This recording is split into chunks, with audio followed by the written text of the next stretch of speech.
konuştuğumuz için kendimizi merkeze koyarak konuşuyoruz ama Orta Doğu'nun temel meselesidir. Avrupa'nın tartıştığı meseledir. İşte Avrupa Birliği yerinden yönetimleri halen tartışıyor. Yerel yönetimler özellik şartı Avrupa Birliği'nin bir ortak sözleşmesi olarak yani demiyorsunuz ki Avrupa Konseyi tabii yerel bakın, yönetimler şartını ben işte onu istiyorum demiyorsunuz evet, mesela. Buradaki farkı şöyle koyayım. Biz bunu da ifade ediyoruz ancak biz işin siyasi özelliğinin de olması gerektiğini düşünüyoruz. Yani işin içinde siyasi bir bakın siz Karadeniz'de olsun diyorsunuz özel. Tabii ki. Onlarda da siyasi. Orada Karadeniz'de o idari istiyorsunuz. Karar alma. Onu idari olarak. İdari de yasama yetkisi olmalı özel bölgelerin. Yasa yapma, kendisiyle ilgili yasa yapma. Yani siyasi hakları da olmalı o bölgelerin. Fakat kendi içerisinde uygulamaya geçerken işte Avrupa Birliği yerel yönetimler özellik şartını uygulamalıdır. Yoksa Avrupa Birliği yerin özellik şartı tek başına uygulandığında, şu anda tek başına Türkiye'de uygulandığında da siyasi bir hak tanımıyor hiçbir bölgeye ve hiçbir özel bölgeye. Özel bölge oluşturmuyor daha doğrusu. Mevcut belediye meclislerinde, kent meclislerinde vesaire onlara kısmi haklar kazandırıyor. Onun dışında siyasi bir yönetim hakkı kazandırmıyor. Nuray Hanım bir hatırlatma yapmak istiyor. O Kızıl Kıyameti. Neredeyse kendim bile unuttum. Günlerle ilgili. Evet, siz ilk çalıştaya katılmıştınız. Nuray Hanım o kıyametin koptuğu denilen çalıştayda vardı. Onları da onu izledi. hatırlatma ihtiyacımın duymamın nedeni şu. Yani Kürt siyasi çevrelerinin çokça söylendi. Bu konuda yani nedir aslında önerdikleri, o da çok da belli değil filan diye. Ama hatırlarsa işte o ilk demokratik özellik çalıştayından sonra ben de kesinlikle işte orada okunan metne itirazlarım olabilir. Başkalarının da olabilir. Zaten orada yeterince de tartışma imkanı bulduk.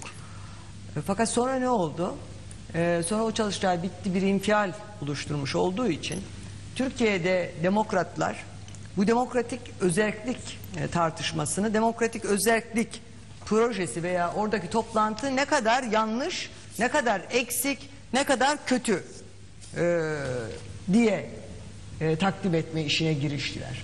Biraz da biz aslında bütün işte demokratlar olarak, bu mevzuyla ilgilenenler olarak, işte Türkiye'de yaşayan herkes olarak biz de tembel davrandık veya olumsuz davrandık diye düşünüyorum. Çünkü yani o projeyi beğenmediniz, Kürtlerin veya DTK'nın, kimse neyse ne beğenmediniz, ama ortada bir şey var. Beğenmediğiniz bir şeye alternatif bir şeyden bahsedersiniz. Yani o, hatırlarsanız o süreç içerisinde kimse ya böyle olmaz, ancak olsa şöyle olur. Madem demokratik özellik diyorsunuz, sizin o yerel birimler dediğiniz falan var ya, o öyle örgütlenmez, böyle örgütlenir falan diye bir görüşleriye sürmedi. Birdenbire inanılmaz bir infial halinde, biz zaten kimisi, hatta bazı arkadaşlarımız neredeyse gazozuna ilaç atılmış, kandırılmış gibi davrandılar. Yani bizim haberimiz yoktu, birdenbire bir baskın basanındır, birileri geldi bir bir metin okudular yani, yoksa zinhar biz böyle bir metin, zaten bizden kimse o katılan o metin de çalıştaya sunulmuş metinlerden biriydi. Birçok metin sunuldu. Onlardan biriydi aslında. Orada kimseden zaten işte buyurun biz hazır buraya geldiniz, bunun altına imza atacağız ve artık hep beraber bu işi gerçekleştirmeye çalışacağız falan gibi bir davranış içerisinde bulunmadı. Zaten bize nasıl bulunuyorsunuz bunu dediler. Ve biz de bunları epeyce, hatta o metin, söz konusu metin okunmadan önce bir gün boyunca işte tarih boyutu, dil boyutu falan üzerine bir sürü oturum oldu. Ve ondan sonra o metinden bahsedildi ve ondan sonra bunun medyadaki yansıması sanki cidden işte böyle bir takım insanlar ya kendileri başka daha iyi niyetlerle gelmişler ve da işte böyle bu çok da farkında, yani o metin olsa gelmeyeceklermişiz gibi davranarak veya metinle karşılaştıktan sonra aman yandım Allah falan gibi bir tavır içerisine girdiler. Oysa ki oradaki hava hiç öyle falan değildi. Herkes zaten, ve de çok iyi de eleştiriler oldu. Yani açıkça söylemek gerekirse. Çok iyi eleştiriler, bakışları oldu. Herkes de bunu son derece olgunlukla karşıladı. Niye bunu hatırlatıyorum? Çünkü biz yani bu arkasından gelen tavır aslında bir şey söylüyor. Yani sadece demokratik özellik konusunda değil, genel olarak Kürtlere ilişkin her türlü siyasi sorunda, yani ben eleştirmiyorum, yani sakın Kürşat sana yönelik zannetme, ben genel bir şeyden bahsediyorum. Çünkü sen yeterince mesafeli davranıyorsun ve eleştirel tutumun zaten çok daha yani çok daha kimse bunları dile getirmezken bunları dile getiriyordu. Fakat Kürtlere ilişkin sorunlarda Yani sadece sanki bunlar Kürtlerin meselesidir. Hayır, bence hepimizin meselesi demokratik özellik meselesi. Ama öyle değil. Kürt meselesi de hepimizin Selahattin meselesi. Bey'e göre değil. Ne bakımdan? Karadeniz'de aynı sorunumuz yok diyor mesela. Hayır öyle Hayır bir şu şey ifade bakımdan. etmedim. Hayır ben. Çünkü Hayır bir sizde dakika. siyasi bir şey var. Karadeniz Tabii ki, için bakın. istediğiniz idari özellik. Karadeniz Hayır, için hayır. niye Sizin- siyasi olmasın? Hayır. Yani Ama Ama illevi az önce etnik- Kürşat Bey öyle etnisite- sordu. Yanlış hayır, anlaşılma etnisite- oldu bakın, galiba. Zaten Bir şey rica tam edeceğim. anlaşalım. Hayır hayır. Pardon bakın. özür Bakın dilerim. ikinizden de bir şey rica edeceğim. Evet, bir Ben şey söyleyin, ne demek tamam. istediğimi anlatmama izin verirseniz başka bir yere Tamam. savrulmamış olur. Ben bütün Türkiye'yi ilgilendirir derken bütün Türkiye demokratik özellik yayılsın dağılsın değil. Tam tersi benim demokratik özellik projesine itirazım bütün Türkiye'yi kapsaması. Hayır biz sadece Kürtleri ilgilendiren, Kürtlerin siyasi statüsünü ilgilendiren bir öneri bile söz konusu olsa Türkiye'de yaşayan herkesi ve Türkiye demokrasisini ilgilendirir. O manada diyorum Karadeniz'e uzayacak mı uzamayacak mı aynı Başka bir işlerlik şey. olacak Ama mı? bizim partimizin Çünkü var Bilmiyorum. partinin öyle bir Bakın, açıklaması hayır, İkincisi var. bakın. partimizin projesindeki ve partimizin programın eki haline gelmiş olarak resmileşmiş kongre kararıyla resmileşmiş olan demokratik özellik önerisi Türkiye'de 20 ve 25 özel bölge kurulması yönündedir. Türkiye'nin bütününde demokratik özel bölgelerin kurulması hepsinin de siyasi, idari, ekonomik Evet, statülerinin eleştirilerim. olması şeklindedir. Nuray Hanım'ın altını çizdiği şudur. Velev ki hani Türkiye'nin tamamı için değil ama Kürtler kendilerine özellik istiyorlar. Bu Velev da ki sadece diye söylemiyor. Bu da sadece Velev ki Kürtleri mi diyorsun ilgilendiren yoksa Velev ki de- istemiyorum diyorsun. Velev- Hayır. Bu da sadece İstemiyorum değil, Kürtleri keşke bütün ilgilendiren bir şey Türkiye olmaz. istese. Ben de çok Bunu arzu da- ederim de ben ya istediği Yani kanaatinde sadece değilim. Kürtler özellik istese bu da Türkiye'de tartışılması gereken bir modeldir, sistemdir. Kürtler bunu talep ederler, projelerini ortaya koyarlar. Bu konuda fikir ortaya koymak isteyen herkes de fikrini ortaya koyar. Ama yani şu hatırlatmayı yapmak istiyorum tartışmanın bu noktasına. Bakın bu demokratik özellik, ana dilde eğitim, işte kamusal alanda dilin, kültürün kullanılması, örgütlenme hakkı gibi 4 temel talep netleşip ortaya çıkmadan önce hep Kürtlere şu denirdi. Kürtler ne istiyor kimse bilmiyor. Yani Kürtler hele bir taleplerini bir netleştirse de biz bir tartışsak. Yani Kürtler ne istediğini bilmiyor tartışması Türkiye'de uzun yıllar başına aldı gitti. Bu doğruydu da. Bu konudaki Yani biraz somut da haklıydı tamam yani. işte onu ifade ediyorum. Bu konudaki somut gelişme 2005 sonrası Demokratik Toplum Partisi'nin kurulmasıyla birlikte Demokratik Özellik Projesi'ne somutlaştırıldı. Arkasından ana dille eğitim, örgütlenme hakkı, dilin, kültürün her alanda özgürleşmesi gibi 4 somut talep etrafında netleşti ve yakın zamanda da diğer Kürt partileri, Hakpar, KADEP gibi diğer Kürt partileri bu ortak deklarasyonla bu 4 maddeyi birlikte yayınladılar. Yani bu Kürtlerin ortak talebidir denildi. Bu saatten sonra yapılması gereken şey bu projenin altının doldurulması konusunda herkesin çaba sarf etmesiydi. Beklenen buydu. Yani Kürtler taleplerini ortaya koymuşlar. Kendilerince de bunun altını dolduruyorlar ve herkes bu konuda çaba sarf etmiş olsa ve herkes tartışmaya bu yönlü katkı sunmuş olsaydı ben inanıyorum ki mesafe kat etmiş olurduk. Ama Nuray Hanım'ın dediği gibi sen misin bunu söyleyen tartışmasına geldik. Özellik bölünür diyenler oldu, saçmadır diyenler oldu, totaliter rejimdir diyenler oldu da yani işin pozitif bardağın dolu kısmını görmek yerine o güne kadar Kürtlerin talepleri nedir bilmiyoruz diyenler Kürtler talebini netleştirince işi başka bir tarafta yokuşa sürmeye çalıştılar. Bu Nuray'ın tutum çok yanlış. Nuray'ın anlattığından ben de tabii o Bu tutum çok yanlış. yerinde gördüm. Mesela o sözü edilen metin, kongreden çıkan metin herhangi bir metinden biriydi diyorsun değil mi sen? Kongrenin bir Nuray? sonuç bildirgesi değildi o ama. Kongreden çıkan bir metin değil. tartışmaya açılmış bir metin O o. oturum, o bir sürü oturumdan bir tane. Birisiydi. Ha. Evet. Oysa nasıl takdim edildi? Gerçekten kongreden çıkan karar gibi. Yoksa o metin çok kötü bir metin tabii. Kötü dediğim yani Ama kötülük altında iyilik. kimin imzası var? Yazanların var zaten başka yazanlar kimsenin var. yok. O bakım. İyi çalışılmamış, Fakat bakın ben derdini size iyi şunu anlatamayan bir söylüyorum. metin. Ama bence Biraz önceki metinler gibi. karıştı Siz burada. demokratik özellik deyince oradaki demokratik sıfatı, demokratik Evet. şeyi nitelemesi bu bir siyasetle ilgili. Şimdi bu nedir bu siyaset? Bana sorarsanız ben söyleyeyim sezgilerim. Bu devrimcilikle Kürt milliyetçiliğinin karışımıyla ilgili bir şey. Yani o metinde de çok kaba şekilde ifade edildiği gibi. Yani bu biraz böyle temsili demokrasiyi falan da. Çünkü sadece özel bölgede bir ülkede demokrasi varsa zaten özel bölgelerde demokrasi olacak.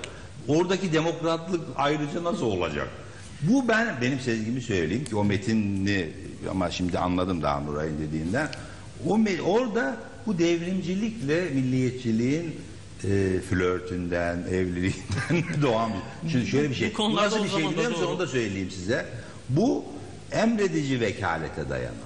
Yani temsili dışlayıp konseyleri istediğini alıp yani böyle istediği temsilcisini değiştiren Yani bunların hepsi ve tabii ki- doğrudan demokrasi. Bu Hepsi tartışılabilir şeylerdir. Şimdi ama böyle şu anda bir- Türkiye'de bu- itiraz ben bunu edilen anlıyorum mesela. Yani ben kötü niyetli değilim. Hayır, şüphesiz. Ama ya özelliğin başına Hükümetin itiraz ettiği şu demokratikliği değil. koyduğumuz zaman bu demokratiklik demek ki Türkiye'nin demokratikliğinden başka bir demokratiklik daha olacak. O da Müşahit'cim ama bu Kürtlerin önerisi sadece yani o metinde öyle bir şey çıkıyor ama o Hayır, hayır, baba. oturumda bir üniversitede öğretim üyesi olan bir Türk öğretim üyesi de doğrudan demokrasiden bahsetti. Sana bu ya ben de mesela doğrudan demokrasiye Hayır, kuşkuyla ben yaklaşan kendi biriyim. dediklerine itiraz etmiyorum. Ha. Çok güzel anlattın. Yani orada şimdi bu partinin sadece- kullandığı şey demokratik özellik. Ha. O demokratik ne demek? şimdi sizlerin bu Yani konudaki Türkiye'nin dışında bir demokratiklik kastediliyor eleştirilerini, gibi sizlerin diyelim. bu konuda yazıp çizdiklerini yakından takip ediyoruz. O çalıştay sırasında da sonrasında da yazdıklarını sizlerin, Nuray Hanım, çalıştaya katılan katılmayan herkesin bu konudaki eleştirilerini, önerilerini dinliyoruz. Fakat yani bizim açımızdan evet bu konu kamuoyunda tartışılmalı, olgunlaşmalı, eksikleriyle, yanlışlarıyla mutlaka ki eleştiriye tabi tutulmalı. Fakat hükümet mesele şöyle bakmıyor. Yani biz özellik kısmını kabul ediyoruz ama şu demokratik kısmını kabul etmiyoruz tartışma. Hükümet böyle bakmıyor bakmıyor. yani. Yani şu demokratik kısmını kaldırınca mesele ortadan kalkıyor gibi bir şey yok. Yani Ama öyle bir şey demek krizin ki ben zaten. krizin kendisi o demokratiklikten Ben kaynaklanmıyor. direkt- Sizinle ilgili ben söylemiyorum. Sizinle ilgili ifade Hayır. etmiyorum. Parti eş Sizinle başkanı ilgili ve ifade bir etmiyorum. hukukçu olarak Hükümetin Türkiye'de kendisi özellikle- Biraz pardon. Hükümetin Buyurun, kendisi, biraz devletin başka konulara kendisi dönmemiz gerekiyor. Kürt halkının yönetime Kürt halkı olarak katılmasını kabul etmiyor. Bu ulus devlete, tekçi ulus devlete aykırıdır diyor. Üniter yapımıza aykırıdır diyor.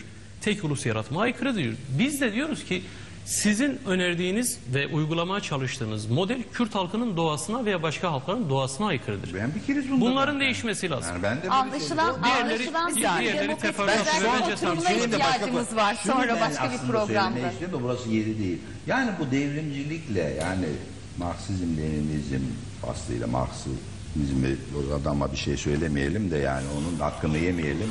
Marksizm, Leninizm, Stalinizm bu çizgiyle Leninizm, Stalinizm diye. Bununla Kürt milliyetçiliğinin yakınlaşmış olması bir zamanlar şimdi değil sizi söylemiyorum dikkat eder. Yani o hareketin içinde böyle bir damarın olması yani bütün bu terminolojiyi akıl karıştıran terminoloji onun ürünü gibi geliyor Yani bana. Daha da bir şey belki söylemeyeceğim. biraz daha anlaşılır hale getirmek, Türkiye toplumunun daha rahat anlayabileceği terminoloji, kavramlarla ifade etmek lazım ama en niyetinde yani Marksizm, Leninizm de onun yarattığı teori de, ideoloji de yani tümden iflas etmiş, ortadan kalkmış diye de ben kişisel olarak da düşünmüyorum. Bu da tartışılması lazım ama hani bu özellik meselesinde mi tartışılmalı, sonrasında mı tartışılmalı? Başka bir tartışma konusu. Doğru yollar. Anlaşılan böyle bir oturumda yapmamız Doğru gerekiyor. istiyormuşum Çok o kısa zaman. almak zorundayım. Bir saniye. Bu bölümle ilgili. Yani Çünkü bu başka bir bölüme özellik geçmemiz konusunun gerekiyor. önemli olduğunu düşünüyorum. Çünkü çok fazlasıyla tartışıldı ve fazlasıyla da yanılgıya da neden oldu. O yüzden es geçmeyelim. Şimdi senin dediğin gibi tartışılmış olsaydı bu yani özellikle ayrıca tartışalım. O zaman evet çok verimli bir yere giderdik. Ama Türkiye'de bu ne iktidar açısından diyorsunuz. Bırakın iktidarın böyle bakmasını. Türkiye'de demokrat aydınlar bile ya şimdi bırakalım yani evet senin içeriğini demokratik özellik niye özelliği tartışalıma yanaşmıyorlar.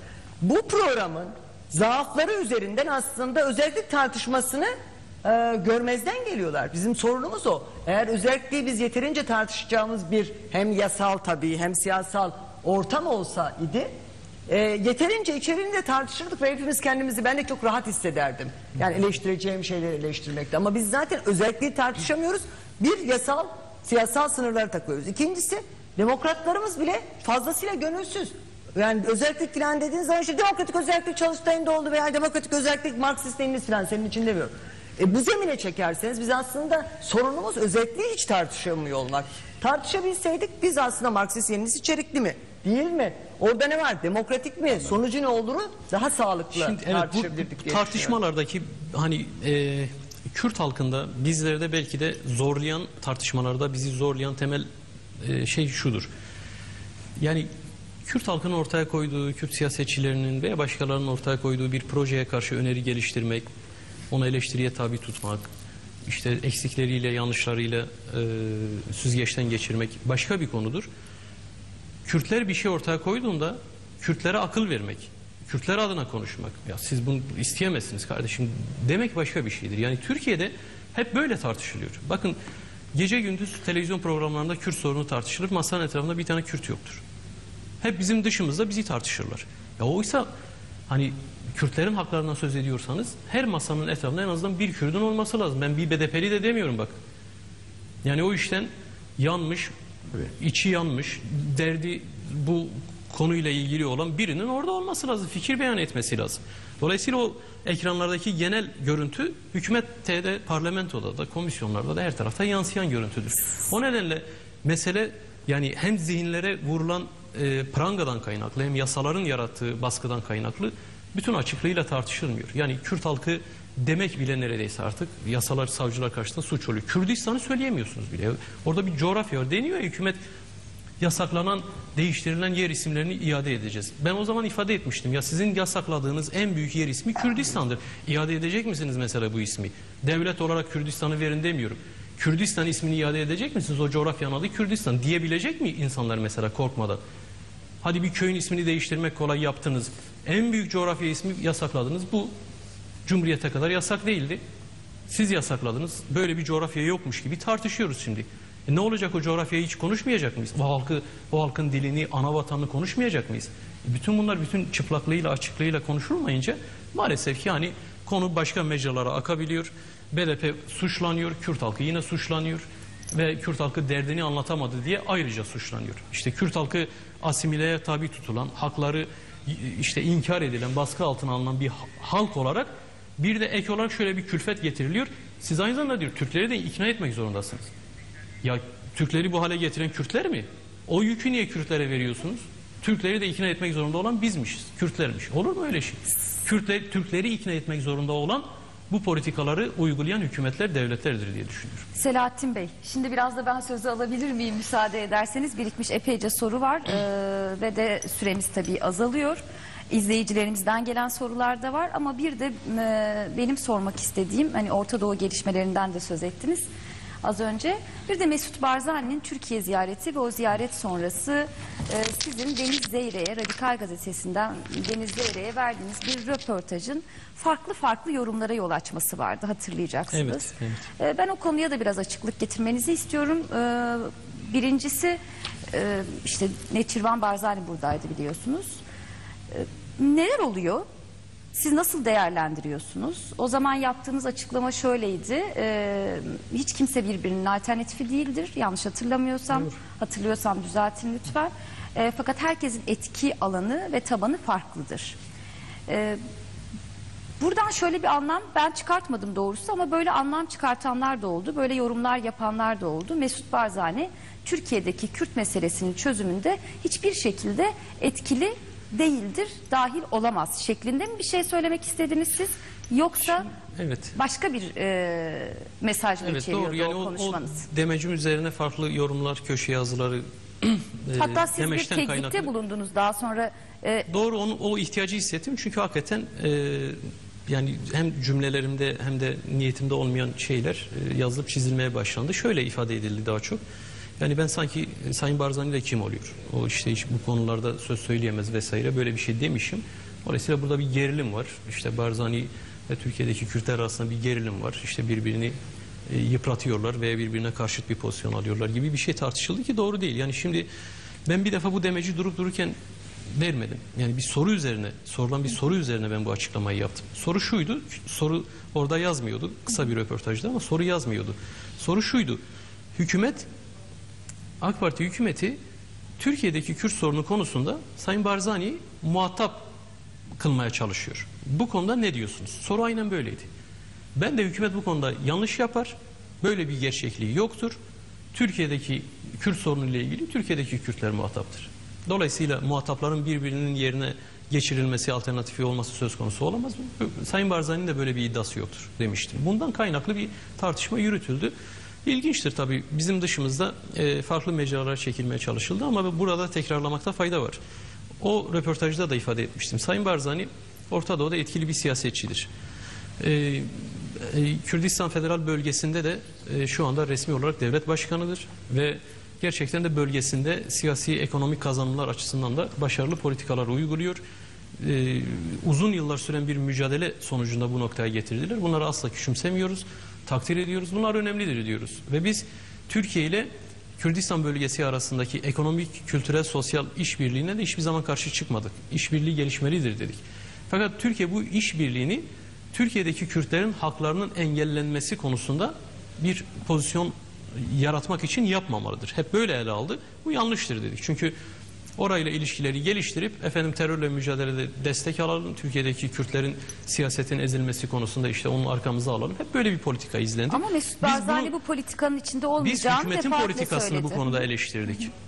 Bunu açık bir şekilde ifade ettik. Sayın Barzani'ye de yaptığımız çağrıda şunu ifade ettik. Yani zaten sizin böyle bir iddianız yok ama hani bu pozisyonda da herkesin şunu görmesi lazım. Yani biz Kürdistan Federal Bölgesi'ndeki Kürtler adına konuşamayız. Suriye'deki Kürtler adına konuşamayız. İran'daki Kürtler adına da konuşamayız. Hiç kimse birbiri adına konuşamaz. Biz bu ülkede yaşıyoruz, siyaset yapıyoruz. Buradakiyle sorunlarla ilgili bizler konuşuyoruz. Dolayısıyla herkes bu konulara dikkat etmelidir dedik. Çünkü hükümet böyle bir pozisyon yaratmaya çalışıyor. Kürt siyasetçileri, Kürt liderleri de bu pozisyona dikkat etmelidir dedik. Şimdi tabii Sayın Barzani'nin içinde bulunduğu durum kolay bir durum değil. Anlamaya çalışıyoruz. Bizler de onların içinde bulunduğu sıkışıklığı anlamaya çalışıyoruz. Bir yandan Maliki hükümetinin işte güç devşirmesiyle, bazı yetkileri kendinde toplamasıyla, yine askeri olarak güçlenerek işte Irak'taki anayasada mı sözleşmede mi tam emin değilim, ancak ordunun asker sayısının 250 binle sınırlandırılmasına rağmen Bağdat o asker sayısını 1 milyona çıkarmış durumda.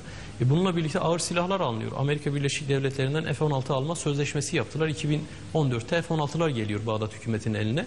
Şöyle bir tartışma var. Maliki hükümetinin Kürdistan bölgesine askeri müdahale, askeri basınç uygulama gibi bir niyeti var.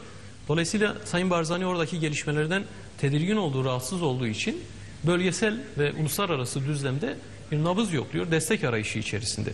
Biz bunu anlayışla karşılıyoruz. Yani kendini tehdit altında hisseden bir bölgenin, bir hükümetin, bir yönetimin bu cendereden kendini çıkarmaya çalışması konusundaki diplomatik çalışmalarını anlayabiliyoruz.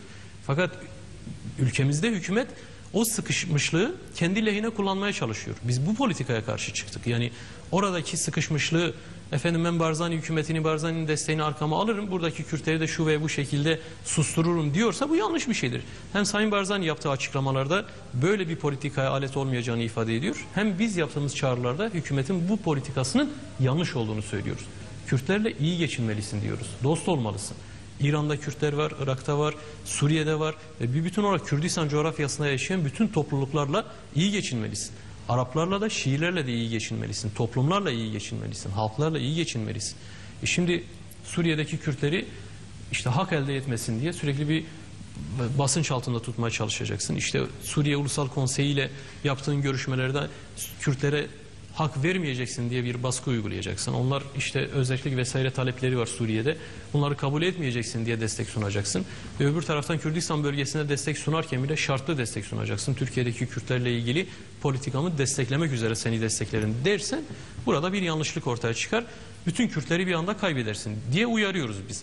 Yani bütün yaptığımız çağrılar, bu konudaki açıklamalar bu minvaldedir. Yoksa bir gerilimden veya bir karşıtlaşmadan böyle bir şey yok, evet, anladığım kadarıyla, söylediğiniz kadarıyla. Ben bir soru daha sorup ondan sonra araya gidebilir miyim, yoksa sizin var mı sorunuz? Kısa bir araya gideceğim ve sonra son tura geçeceğiz. Sizi de çok yorduk. Rica ederim. Yorgun geldiniz zaten. Şimdi bir de Öcalan'ın durumu var. Uzun zamandır haber alınamıyor. Siz de az önce söylediniz ama o konuyla ilgili de farklı söylentiler oldu. Zaman zaman bunlara da yanıt vermek durumunda kaldınız. Sizin kamuoyunun bilmediği Öcalan'ın durumuyla ilgili AK Parti hükümeti yetkilileriyle yaptığınız görüşmeler var mı, orada neler olduğuna dair? Bir kere bu merak ediliyor, gelen sorular arasında da var, o sebeple soruyorum. Geçen hafta yaptığınız grup toplantısında sanırım dediniz ki herhangi bir temas yok ama bir de böyle bir intiba var. Sanki hakikaten bir temas var, bir takım görüşmeler oluyor gibi de bir hava estirilmeye çalışılıyor. Az önce de ondan bahsettik. Bu iki soruya yanıt aldıktan sonra evet, yani gideceğim. İmralı'da sürdürülen işte 10 ayı aşkın bir süredir sürdürülen bu kesintisiz tecritle ilgili hiçbir gelişme yok. Olumlu bir gelişme yok. Yani kamuoyunun bilmediği, bizim bildiğimiz özel bir bilgi de yok. Adalet Bakanlığı'ndan bu konuda defalarca hem parlamento zemininde hem arkadaşlarımızın görüşmelerinde biz bilgi istedik ama aldığımız sağlıklı bir bilgi yok. Kendisinin doğrudan değil ama yanında bulunan diğer tutuklular aracılığıyla dışarı gönderildiği söylenen fakslar dışında, 2 faks yanılmıyorsam, onun dışında herhangi bir iletişim de yok. O nedenle biz BDP olarak bu konuda özel bir bilgiye sahip değiliz. Yani Sayın Öcalan'ın oradaki durumu, sağlık durumu, koşullarıyla ilgili hiçbir bilgiye sahip değiliz. Hükümet bu konuda kolaylık da sağlamıyor. Yani biz DTK ve BDP eş başkanları olarak bir dilekçeyle Adalet Bakanlığı'na başvuru yaptık. Biz İmralı'ya gitmek istiyoruz dedik. Çünkü milletvekili olarak cezaevlerine gidip görüş yapma hakkımız var. Eğer İmralı cezaevi de bir fetih bir statüsünde ise resmi olarak biz gidebiliriz. Bunda bir engel yok. Böyle bir dilekçemize ve başvurumuza bugüne kadar olumlu veya olumsuz hiçbir yanıt verilmedi. Tabii olumsuz yanıt verilmemiş olması da kapının açık tutulduğu anlamına geliyor. Fakat 10 aydır hiçbir şekilde görüşme olmaması, hiç kimsenin oraya gönderilmemesi, koster bozuk, koster tamirde gibi hakikaten komik gerekçelerle artık hiç kimsenin inanmadığı, kargaların bile güldüğü gerekçelerle her hafta bunun tehir edilmesi, görüşmenin engellenmesi de son derece sağlıksız bir durum, sağlıksız bir tutum. Hükümetin İmralı politikası dışarıda uygulanan politikaların bir benzeri olmuştur her zaman. Yani Peki kendisi İmralı'da görüşe uyguladığı çıkmıyor neyse iddialarına dışarıda da ne diyorsunuz? uyguladığı odur. Pardon, sözünüzü kestim Yani ama bu konuda sanırım biz Adalet Bakanı'ydı değil mi? Buna benzer bir şey söyledi. Kendisi görüşe çıkmıyor gibi bir şey söylemişti. Yani bakanın iddiası dışında elimizde somut bir şey yok. Yani kendisinin ağzından bu konuyu duyan hiç kimse yok. Bir kere kardeşiyle görüşmeye Kardeşiyle reddettiği kendisiyle için. görüşmedi ama. Yani oraya kadar gitti. Müdürün kendi ifadesi görüşmek istemiyor. Kendisi çıkmak istemiyor şeklindeydi. Süreç kritiktir, görüşmem doğru değildir şeklinde gibi bir cümleyle oradan geri müdür döndü ama üzerinden iletilmiş tabii, bir yüz yüze mesaj. bir görüşme yine olmadı. Yani canlı olarak 10 aydır hiç kimse görmedi. Bu çok kritik bir konu. Ama biz şu konuda açıklamalar da yaptık. Biliyorsunuz özellikle bir grup kadın arkadaşın, aralarında milletvekillerimizin de bulunduğu bir grup kadın arkadaşın başlattığı bir inisiyatif var. Öcalan'a Özgürlük İnisiyatifi. Yani bu bazıları açısından hani bir kişiye, bir şahsa özgü bir talep veya politika gibi gelebilir ama sürecin tıkandığı nokta hakikaten orasıdır. Yani İmralı'da tıkanmış bir süreç söz konusu ve yeniden açılacaksa orada açılacaktır. Bu realite kabul edilmediği, görülmediği müddetçe benim korkum odur ki bu süreç maalesef ki böyle gerilimlerle ve tansiyonun giderek yükselmesiyle devam edecek. Bunun önlenmesinin tek yolu nerede süreç kopmuşsa orada yeniden başlatmak ve Sayın Öcalan'ın son görüşmesinde ifade ettiği, eğer beni yerinden sürece dahil etmek istiyorsa taraflar, iki tarafa da çağrı yaptı, PKK'ye de hükümete de çağrı yaptı. Yeniden sürece dahil etmek istiyorlarsa benim özgürlük, güvenlik ve sağlık koşullarımı sağlamaları lazım. Çünkü ben bu koşullarda katkı sunamıyorum. 10 metrelik bir özel hücrede, bir adada Kürt sorunu gibi devasa bir sorunu çözme konusunda benden destek isteniyor. Fakat ben bu koşullarda bu kadar yapabiliyorum. Gördüğünüz gibi işte geldiğimiz aşamada müzakere süreci de tıkandı ve bu sonuç alınamıyor. Yeniden başlanacaksa ben bu koşullarda süreçte olmayacağım, geri çekildim dedi ve o günden beri kendisinden haber alınamıyor. Yani bizim ve hükümet arasında bazı gizli görüşmelerin olduğu işte Beşir Atalay tarafından ifade edildi, BDP'lilerle görüşüyoruz diye. Ben grup toplantısında ifade ettim, yani hangi BDP ile görüşüyor bizim haberimiz yok. Hiçbir milletvekilimizin, hiç başkanların bu konuda ne bilgisi var? Bakan kendisi açıklama yapıyor. Yani biz görüşmüş olsak ve bakan da bunu deklare etse herhalde bunu yalanlamayız. Yani kamuoyundan niye saklayalım böyle bir şeyi? Çünkü sonuçta görüşmek ayıp bir şey değil, yanlış bir şey değil. Gerçekten de şu anda BDP ile hükümet arasında veya AK Parti arasında şu anda mecliste yürüyen tartışmalar, anayasa çalışmaları vesaire, onun dışında hiçbir ortaklaşmamız, hiçbir görüşmemiz, çözüm arayışımız maalesef yok. Maalesef diyorum çünkü biz bundan tarafız. Yani görüşmeler olmalıdır, çözüm arayışları siyaseten bulunduğumuz zeminde neler yapabilmeliyiz diye tartışılması gereken önemli konulardır. Ama hükümetten doğru maalesef böylesi bir yaklaşım yok. Yoksa biz kapalı olduğumuz için görüşmeler olmuyor şeklinde bir algı yanlıştır. Tam tersine hükümet tümüyle kapalıdır. Yani kapıların önceki yıla göre kıyasladığımızda tümüyle kapalıdır. Sadece arkadaşlarımız bazı spesifik konularda işte cezaevlerinde sorun, sıkıntılar oluyor. Dışarıda bazı hak ihlalleri oluyor vesaire. Bu konularda bakanlarla sadece o konuya özgü görüşüyorlar. Diğer milletvekillerinin yaptığı gibi bakanlarla bu konuda görüşmeler oluyor ama herhangi bir diyalog söz konusu değil. Peki, kısa bir aradan sonra devam edelim. Gidiyorsunuz. Barzani ile, Talabani ile pek çok görüşme yaptınız. Bu konuda bir ilerleme var mı, bir gelişme var mı? Çünkü en son yanlış hatırlamıyorsam yine Ahmet Türk yurt dışında yaptığı bir konuşmada Temmuz başı, Haziran sonu gibi Kürt Ulusal Konferansı'nın toplanabileceğini söylemişti. Böyle bir ihtimal var mı? Çalışmalar başladı mı? Kürt Ulusal Konferansı mı olacak adı? Oradan ne bekleniyor? Evet, aslında belki Kürdistan Ulusal Konferansı olarak tartışılabilir. İsim konusunda öne çıkan Kürdistan Ulusal Konferansı olması ve Kürdistan'daki bütün siyasal yapıların temsiliyetinin var olduğu, Kürt hareketlerinin de bütün hareketlerin temsil edildiği bir ulusal konferans tartışması 2 yılı aşkın bir süredir devam ediyor. Bu yaz aylarında gerçekleştirilmesi konusunda aslında bir ön mutabakata varılmıştı. Yani bizim hem Kürdistan bölge ziyaretimizde bu karşılıklı fikir alışverişinden çıkmıştı. Hem de diğer Kürt örgütleri de görüşlerini bu şekilde ifade edince bir hazırlık komitesinin oluşturulması ve bu hazırlık komitesinin yaz aylarında konferansın gerçekleşebileceği şekilde bir çalışma içerisine girmesi şeklinde bir kararlaşma vardı. Bu hazırlık komitesi henüz oluşmadı fakat hazırlık komitesinin üyelerinin belirlenmesi konusunda görüşmeler var. Yani Türkiye'den diğer bölgelerden temsilcilerin bir araya gelerek konferansın hazırlıklarını yürütmesi lazım. Kaç kişilik bir komiteden oluşacak bu? Belli Yani mi? aslında her bölgeden, Kürdistan her bölgesinden 3 kişi, fakat Türkiye'den buradan 5 kişinin olması şeklinde bir öngörümüz vardı. Bu komite eğer iyi çalışırsa ve tartışmalar gerçekten de sağlıklı bir zeminde yürütülürse, çalışmalar da hızlandırılırsa tabii ki yaz aylarında, Temmuz ayında belki bu konferans gerçekleştirilebilir. Bizim de temennimiz o. Buradan tabii ki hedeflenen şey önemli. Şimdi Kürtlerin bu parçalı duruşu, dağınık duruşu, hem Suriye'de hem Irak'ta hem İran hem Türkiye'de parçalı duruşları hem Kürtlere zarar veriyor hem de Kürt sorununun çözümü konusunda gerçekten de engel teşkil ediyor. Eğer Kürtler bir ortak bir politikayla ortaya çıkar ve gerçekten de talepleri konusunda, yaşadıkları ülkelerde sorunların nasıl çözüleceği konusunda birbirini destekleyen bir pozisyon yakalayabilirlerse ve bazı ilkeler konusunda anlaşabilirlerse aslında bu yaşadıkları devletler açısından da büyük bir avantaja dönüşür. Çünkü sorunun çözümü kolaylaşır. Kürtlerin bu parçalı duruşu sürekli kaşınmaya ve karşılıklı olarak kullanmaya elverişli bir zemin yaratıyor ve bu zemin ortadan kalkmadığı müddetçe maalesef ki bu konuda ilerleme kat edilemiyor. Bizim temennimiz bu yaz aylarında bu konferansın gerçekleşmesi ve konferanstan sağlıklı bir sonuçla bütün dünya kamuoyuna aslında Kürtlerin yaşadığı ülkelerde ne istediği, nasıl yaşamak istediği mesajlarının daha güçlü verilmesidir. Kürtler en niyetinde barışçıl bir toplum yaratmak istiyorlar ve Orta Doğu'nun da yaşadıkları ülkelerin de barışının gerçekleşmesine katkı sunmak istiyorlar.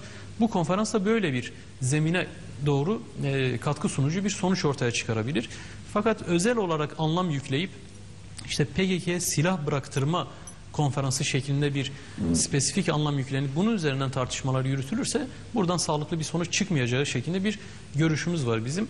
Yani böyle bir şeye endekslenmemelidir. Sonuçta Kürt konferansı PKK'ye silah bıraktırma amacıyla toplanan bir konferans değildir. Kürtlerin beklentisi de bu değildir.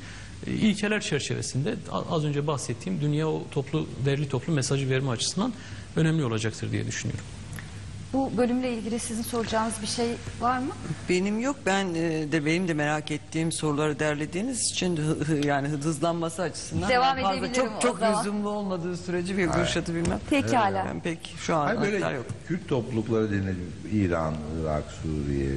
Yani ortak bir şey, böyle politika nasıl bir şey? Hangi konularda ortak politika olduğunu Bu merak mümkün ettiniz mesela herhalde. İran'daki Kürtlerin talepleri, istekleri, gerçekleşmesi bunun. Suriye'deki, Irak'taki yani sırayla. Yani bu tek tipçi bir şey mi yani? Hayır, Çünkü her ülkenin etnik tek grubu tipçilik daha farklı olarak o Tabii ülkenin ki daha her- genel politikasına göre O daha ülkede var. yaşayan her Yani topluluk bir tek kendi bir talebini şey- o konferansta ifade edecek. Her topluluk kendi talebini o konferansta ifade edecek. Ama ben anladım sanki böyle Yani hepsinde... konferans onlara bir yol haritası çıkarmayacak. Onlar gelip kendi taleplerini o konferans vesilesiyle Tabii, ifade görüş edecekler. alışverişi Tabii ki şeklinde. ortaklaşma sağlanmaya çalışılacak. Yani biz Suriye'deki Kürtler ne istiyorsa o konferansta konuşsunlar. Biz de onların arkasında olalım. Onların iradesindeyse Bilgilenme açısından. tabii ki birbirimizi bu konuda en azından destekleyelim ve ortak bir politika oluşturalım.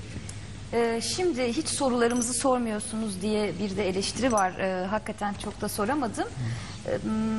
Şöyle bir soru var. Tartışmalar ve de görüşler önemli ama Önce savaşın durması gerekiyor. Bu konudaki somut önerilerinizi soruyorlar, görüşlerinizi, ama bunu zaten program boyunca Evet, ifade yani ettiniz karşılıklı ama olarak silahlar susmalıdır. Bundan daha somut bir şey olabilir mi? Yani bunun adına ateşkes dersiniz, ellerin tetikten çekilmesi dersiniz, fiili olarak çatışmasızlık dersiniz. Ne derseniz deyin. İsmi fakat önemli bunun değil için ama her karşılıklı taraf bir durması şart lazım. koşuyor Selahattin Bey. Ona nasıl bir öneri getiriyorsunuz? Yani hükümet şunu söylüyor, başbakan açıklaması var biliyorsunuz. Diyor PKK silah bırakırsa operasyonlar durur. Bunun mantıklı, tutarlı bir tarafı yok. Yani başbakan şunu demelidir. Yani örgüt eylem yapmazsa, fiili olarak en azından eylemsizlik pozisyonuna geçerse bizler de operasyon yapmayız demesi bence daha bir gerçekçi bir yaklaşım olur.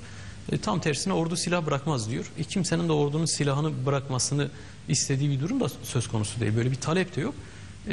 Yani karşılıklı olarak denenmiş ve hayata geçirilmiş şeydir karşılıklı ateşkes. Yani bugüne kadar Türkiye'de hiç yaşanmamış, biz işte çok uçuk bir talepte bulunuyoruz gibi bir şey algılanmasın. Yani fiili olarak PKK ile devlet arasında fiili ateşkesler sağlanmıştır, resmi olarak olmasa bile karşılıklı dönemsel olarak bunlar başarılmıştır. Uzun Yeniden yıllar. sağlanabilir. Tabii ki yeniden sağlanabilir diyoruz biz. Çok zor bir şey değil. Ölümler dursun diyoruz. Tartışma ancak o zeminde daha güçlü, daha siyasi çözüme evrilten bir pozisyona varabilir tabii ki. Yeniden sağlanması için diyorsunuz ki, ama hani başbakan Çağrının tabii ötesine geçmek lazım. Yani başbakan da somut, çünkü icra mevkiinde olan, yetki sahibi olan hükümettir. Yani bu konuyu hükümetten talep etmekten daha doğal ne olabilir? Yani biz CHP'den, MHP'den isteyemeyiz bunu. Hepimiz AKP'den, yürütme yerinde bulunduran güçten isteyebiliriz. Operasyon yetkisi, orduyu yönetme, parlamentonun kararlarında etki sahibi olan hükümetin kendisidir. O nedenle hükümete taleplerimizi yönetmemiz son derece normal karşılanmalıdır. doğrudan Kürt sorununun çözümüne bağlı olmayan bir soru yine. Türkiye'nin ikinci büyük sorunu size göre nedir diye bir sorumuz var. Ona da yanıt verebilir misiniz? Doğrudan Kürt sorununun çözümüne bağlı olmayan BDP'nin Türkiye için... Evet, yani temel, yani üst başlıkta sayabileceğimiz belki 4-5 problem bir şekilde Kürt sorunuyla bağlantılıdır aslında. Kürt sorununun yarattığı ortamın ortaya çıkardığı ve etkilediği sorunlardır ama ekonomik sorun Türkiye'nin belki de ikinci en büyük sorunudur. İşsizlik, açlık, yoksulluk Türkiye'de küçümsenmeyecek bir sorundur.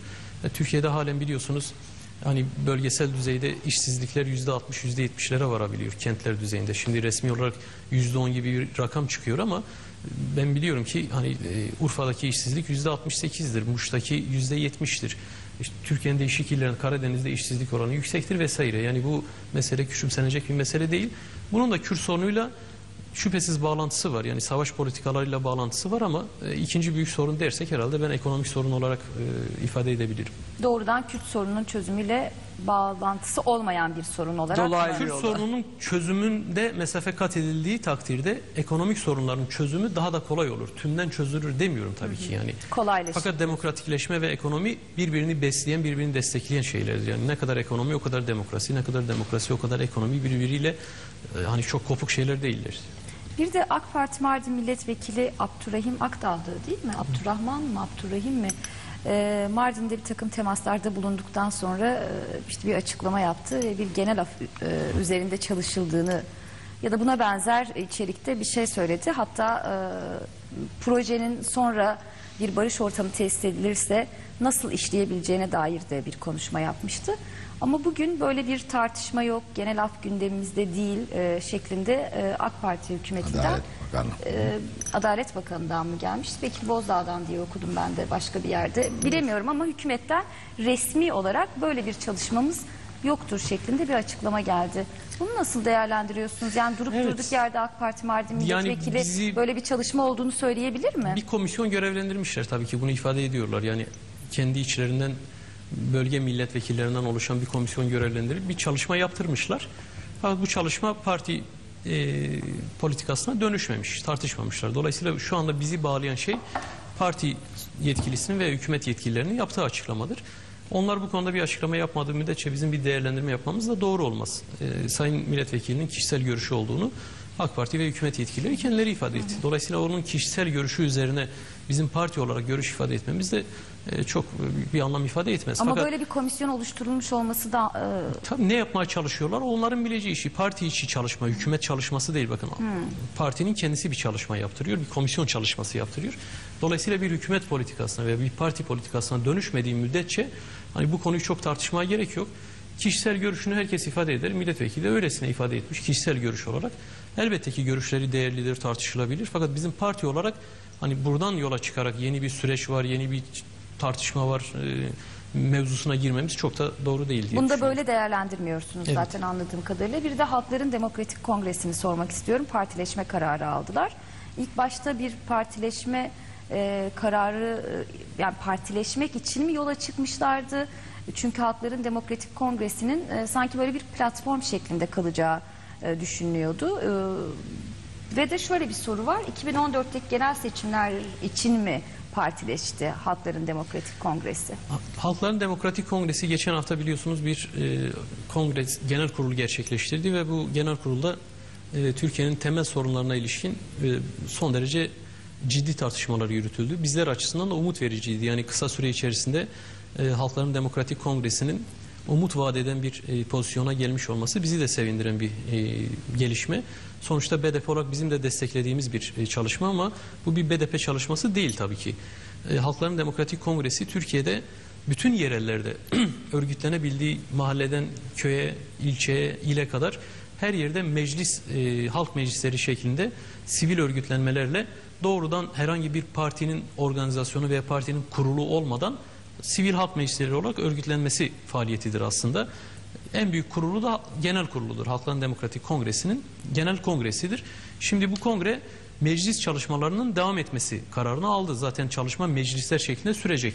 Ama bir seçim partisinin de seçime girme yeterliliği olan bir partinin de kısa sürede kurulması, bu partinin seçime girebilecek şekilde hazırda tutulması kararı alındı. Yani parti kitle partisi olarak örgütlenmeyecek. Herhangi bir başka partiye alternatif olarak kitle partisi olarak çalışmasını yürütmeyecek. Daha çok seçimlere girme yeterliliği olan ve eğer mümkünse ittifak yapıp birlikte seçime girme kararı alan partilerin, hareketlerin, kesimlerin, kişilerin ortak çatı altında buluşabileceği bir hazır bir seçim partisi olması için bir karar alındı, bir çalışma yürütülüyor. Biz de destekliyoruz tabii ki önümüzdeki seçimlerde kurulmuş olan veya kurulacak olan hazırlık aşaması süren bu partinin belki de hepimizin ortak seçime gireceği ittifak partisi olabilir. Bu konuda BDP soğuk bakmıyor, desteklediğimiz bir çalışmadır. Bu yine anayasa konusuna dolaylı olarak değindik ama biraz da doğrudan konuşamadık bu konuyu. Evet. Siz bir kere birinci sorum, umutlu musunuz bu süreçten? Yani o uzlaşma kurulu mu? İyi ki Komitesi mi? sordunuz bu Evet. soruyu. Bu soru çok var. Uzlaşma komitesi uzlaşacak mı yoksa dağılacak mı? Çok şeyli.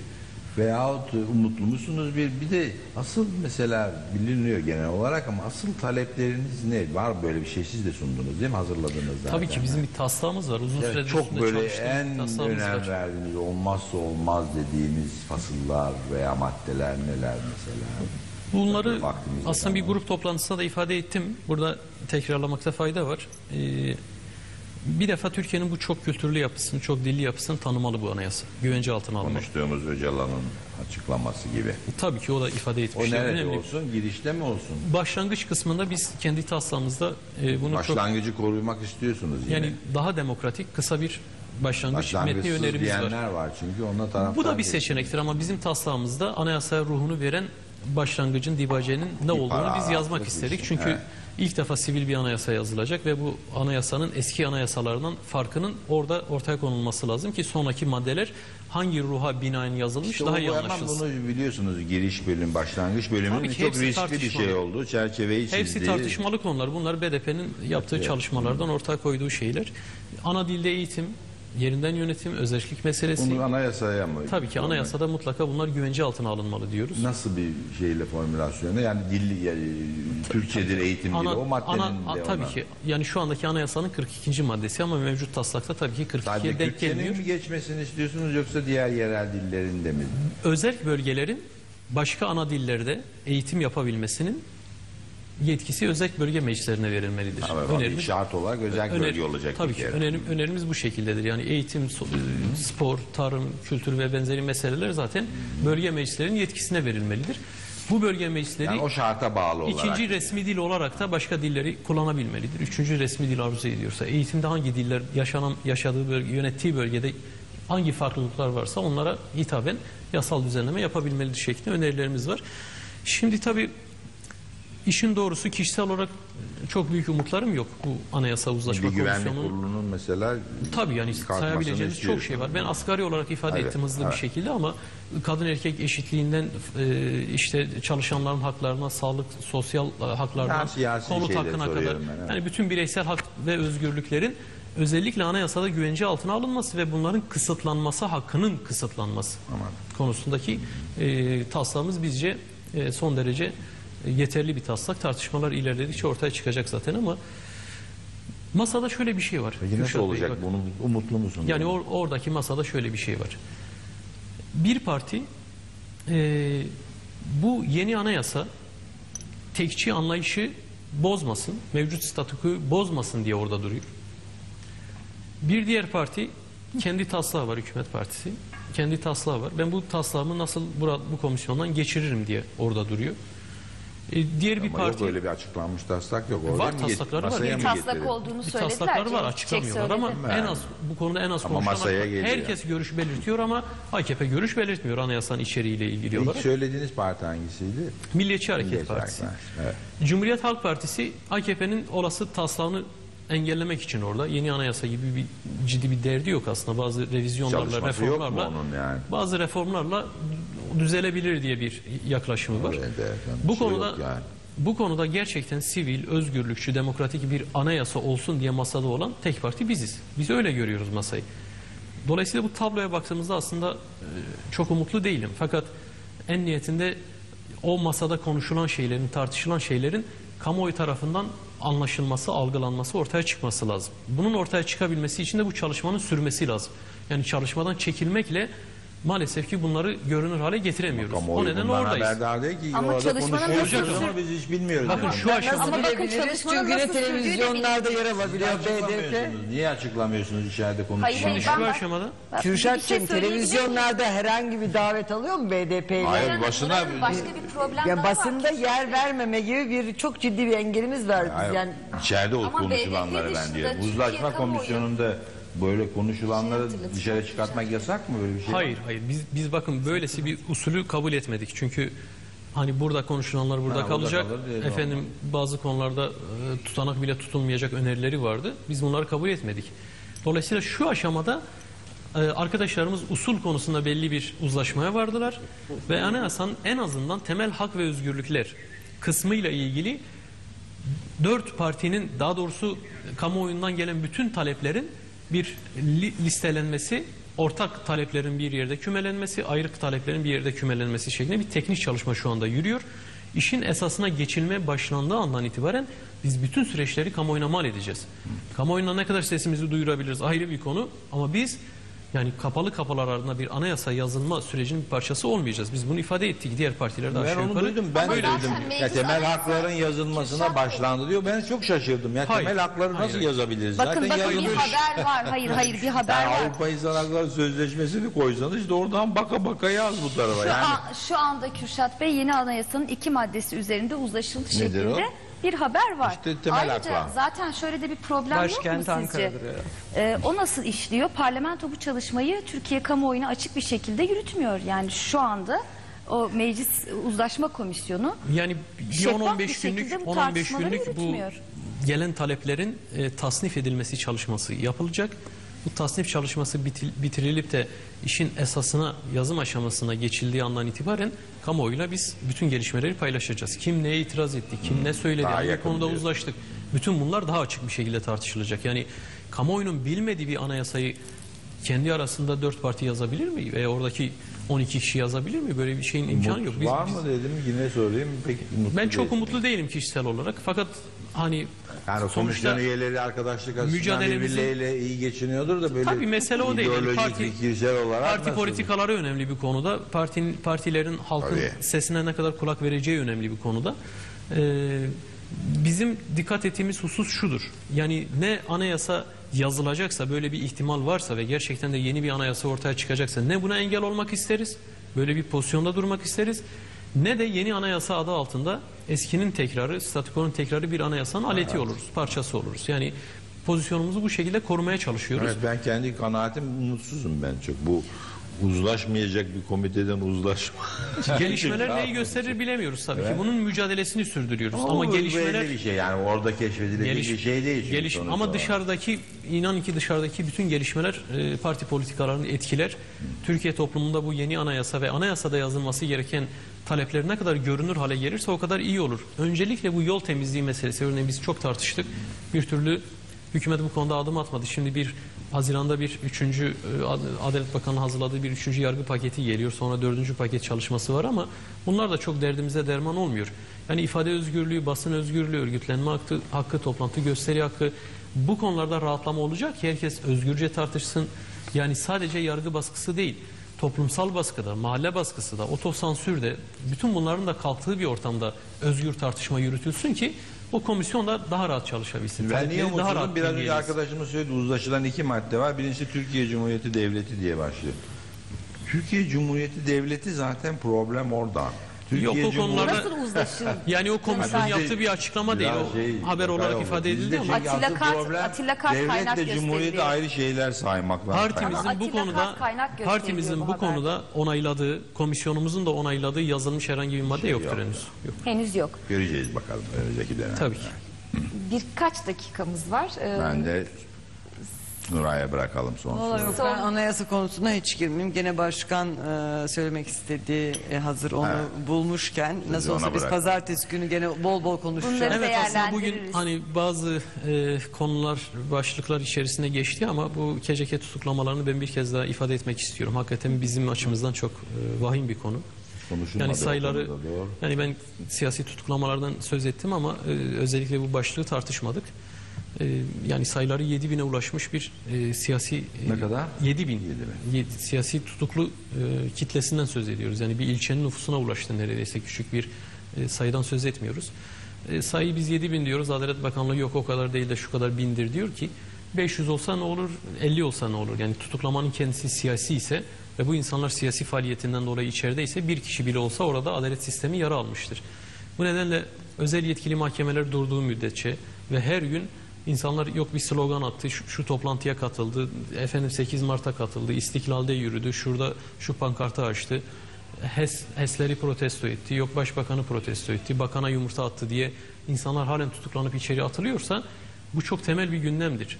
Şimdi dün bir iktidar partisi milletvekilini televizyonda dinledim, Diyarbakır milletvekili, hakikaten içim kan ağladı. Yani bölgenin gerçekliğini bu kadar iyi biliyor olmasına rağmen, oradan milletvekili seçilmiş olmasına rağmen KCK tutuklamalarına tek itirazı şuydu. Yani bu 7.000 kişi tutuklanmış ama içlerinde şöyle 200 kişi kadar belediye başkanı seçilmişler var. Hani onlar tutuklanmasaydı iyi olurdu diyor. Tek itirazı oraya. Ya böyle bir rezalet olabilir mi? 7.000 kişiyi tutuklamış, içeri atmışsınız. Savunma O hakkı bile vermiyorsunuz. partisinde eminim ki çok tepkiyle Tabii. karşılanmıştır. Savunma hakkı vermiyorsunuz. Yıllarca iddianame hazırlamıyorsunuz. Yüzlerce sanıklı dosyalarda yargılama keşmekeşi var. Cezaevleri tıka basa dolu. 10 kişilik koğuşlarda 30 kişi üst üste balık istifi gibi yığılmışsınız. Ve bütün bu süreçlerde biz dışarıda anayasa yazalım, lay lay lom, hiçbir şey yokmuş gibi davranalım istiyorsunuz. Ya böyle bir şey olamaz. Yani bu tutuklama meselesi bizler açısından bir onur meselesidir. Yani arkadaşlarımız orada tutuklu olduğu müddetçe. Hele milletvekilleri, aralarında milletvekilleri var. Evet, o 8'ini konuyu de da söylüyorum. konuşmadık yani. Tabii ki. 8 milletvekilini de ifade ediyorum. Sayın Hatip Dicle'yi de katarak 9 milletvekilinin hakkı gasp edilmişken şu anda parlamentoda oylaması yapılan kanunların bile meşruiyeti tartışmalıdır. Yani bu 8 milletvekili orada olsaydı hangi yönde oy kullanacaktı? Bunlar bile tartışılması gereken konular ki bakın AKP'nin tek başına anayasa yapıp referanduma götürmesi için 3 oya ihtiyacı var. Bu 8 milletvekilinin nasıl oy kullanacağını, hangi yönde oy kullanacağını kim bilebilir? Dolayısıyla anayasanın kaderini etkileyebilecek bir sayıdan söz ediyoruz. Eksik temsil. Tabii ki bu kadar ciddi bir mesele varken, Peki tutuklu vekillerimiz vekiller içerideyken. konusunda nerede bir tıkanma yaşandı Selahattin Bey? Yani hükümet bu konuda sarpa sardı. Aslında bu konuda başbakanın bazı kişisel tutumları var. Bunu da biliyoruz, yani kulislerde tartışılan kişisel bir husumeti, kişisel bir tutumu var. Bazı milletvekili seçilen kişilerle ilgili olarak. Fakat bunu 8 milletvekiline de bir şekilde sirayet ettirerek hepsini tutuklu bıraktırıyorlar. Aslında hani Hangi partiden olan milletvekilleriyle kişisel bir husumet? bizim partimizden değil, en azından onu söyleyeyim. BDP'den tutuklu olanlarla kişisel bir husumeti yok. Siyasi bir husumeti var ama tutuklu olan bazılarıyla kişisel husumeti var. Milletvekili seçilmeden önce kişisel bir husumet yaşamışlardı. Ve bundan dolayı serbest bırakılmalarına şiddetle karşı. parlamentoya gelmelerine şiddetle karşı. Bu nedenle yasal düzenleme yapılmasını kesinlikle kabul etmiyor. Yoksa işte Kandil'den bilmem milletvekili mi gelecek, oradan buraya metro hattı döşenecek gibi başka bahaneler bulmanın hiçbir anlamı yok. Hükümet bu konuda topu muhalefete atmak yerine parlamentonun iradesini, temsilde adaleti sağlama konusunda kısmen adaleti en azından. Yani seçim barajı zaten meseleyi engelliyordu. Bir de tutuklu olmaları arkadaşlarımızın kabul edilemez bir durum. Meclis başkanının girişimi, yani siz nasıl baştan karşıladınız bu Aslında meclis gayret başkanı, bir şey bakın, miydi yoksa biraz böyle o da Meclis başkanı hükümetten mesaj almadan, sinyal almadan asla böyle bir çalışmaya girmezdi. niye girdi de sonra hükümet böyle Hükümet şey kendisini yaptı? boşta bıraktı. Yani hükümetin şeyi şuydu. Hani istiyorsanız yapın. Nasıl olsa muhalefet partileri bu konuda herhangi bir uzlaşmaya varamazlar. Dolayısıyla hani bunlar uzlaşamadı. Ben de görüyorsunuz işte yardımcı olmak istiyorum. Bir şeyler yapmak istiyoruz ama bunlar bile kendi arasında uzlaşamıyoruz gibi bir anlayışla hareket ediyordu. Ama kısa sürede 3 muhalefet partisi CMK 100. maddede değişiklik yapılması konusunda uzlaşmaya varınca Başbakan işi yokuşa sürmeye başladı. Aslında AKP sözcüleri, komisyona katılan AKP sözcüleri CMK 100'deki değişikliğe karşı çıkmadılar. Onlar makul buldular fakat Başbakan'a soracağız dediler. Onların kendi tabiriyle Bu sonuç zaten patrona baştan sorup belli sonra değil yapacağız miydi? dediler. Zaten 3 partinin milletvekili var. O üçü beraber olacaklar. Ama işte ortak bir yasal düzenlemede Ya baştaki o şey anlaşamazlar neydi? gibi bir Baştaki yaklaşım vardı. Meclis başkanının da böyle Meclis Başkanı çözüm bulma konusunda çaba sarf niye o etti. zaman diyorsunuz ki ama o Ciddi çaba sarf etti hükümetin dışında düşünmez. Çünkü hükümet bu konuda çaba sarf etmesi konusunda Meclis Başkanı'na sinyal vermişti. Durup dururken başlattığı bir niye çalışma verdi? değildi. Onu soruyorum ben de anlamadım. Yani Bir husumete rağmen muhalefet neden partileri verdi kendi diye arasında soruyor. nasıl olsa uzlaşamaz. Sen bir Uzlaşıldı topla. ama sonuç olarak. İşte o yüzden AKP vazgeçti diyorum ya. Tam Ya da bu o yüzden oyun şey vazgeçti. gibi yani amacı Ama bırakılmasını olmayan bir şey, bırakılmasını süreç bir istemiyorlar. Bu çok net. Yani basit bir yasal düzenlemeyle de bu gerçekleşir. Siyasi mesajlarla da bu gerçekleşir diyor. Özel yetkili mahkemeler hükümetten bağımsız hareket ediyor denemez. Savcılar, özel yetkili savcılar bakanlığın ağzının içine bakıyorlar. Başbakan ağzının içine bakıyorlar. Hakimler etkileniyorlar kararlarını verirken. Siyasi iradeden etkileniyorlar. Çok açık. Yani bugün bu davaları bir tanesini gidip izlerseniz, yerinde izlerseniz oradaki vehamet görülüyor. Siyasi etki zaten görülüyor.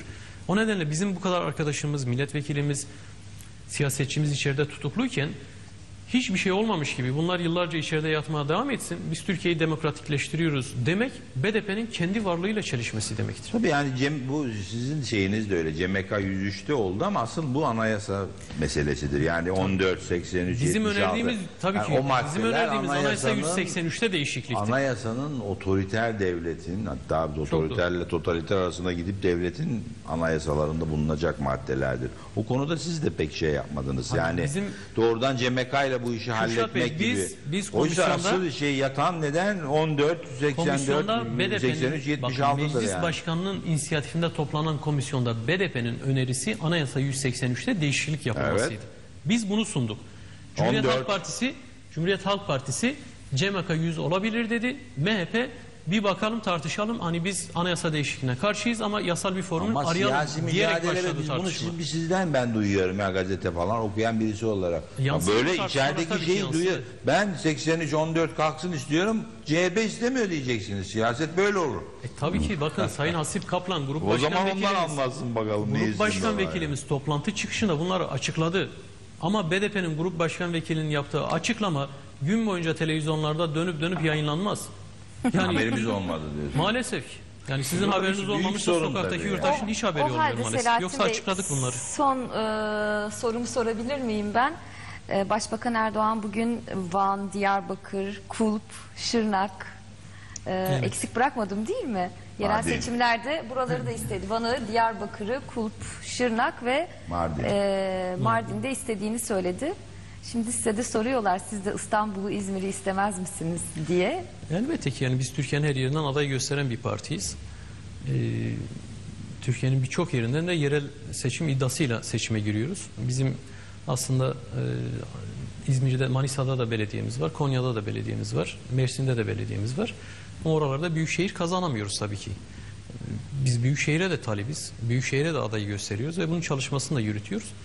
Ama tabii ben bugün ironi olsun diye Roma, Paris ve New York belediyelerine de biz de istiyoruz Güzel. ama alamıyoruz demiştim. Başbakanın hayali de böyle bir şey. Yani Biz de kamuoyumuza bir söz vermiş olduk. Bundan sonra Roma, Paris belediyelerini almak için daha çok çalışacağız. Layık olmaya çalışacağız Paris halkına, Roma halkına. Başbakan da Şırnak halkına, Van halkına, Mardin halkına layık olursa belediyeleri alır tabii ki. Güzel Latif Bey. Kim istemez? Peki çok teşekkürler Gönlümüzden yayınımıza bekliyorum. katıldığınız Ben sizlere çok için. teşekkür ediyorum. Bütün Sizlere izleyenlere de çok teşekkürler. sabırlarınızdan dolayı teşekkür ediyorum. Evet, gayet Asıl biz zevkli teşekkür ederiz. sohbet oldu. Bir gündem müzakere özelin daha sonuna geldik demeyeceğim. Çünkü ilk kez böyle bir formatta bir araya geldik.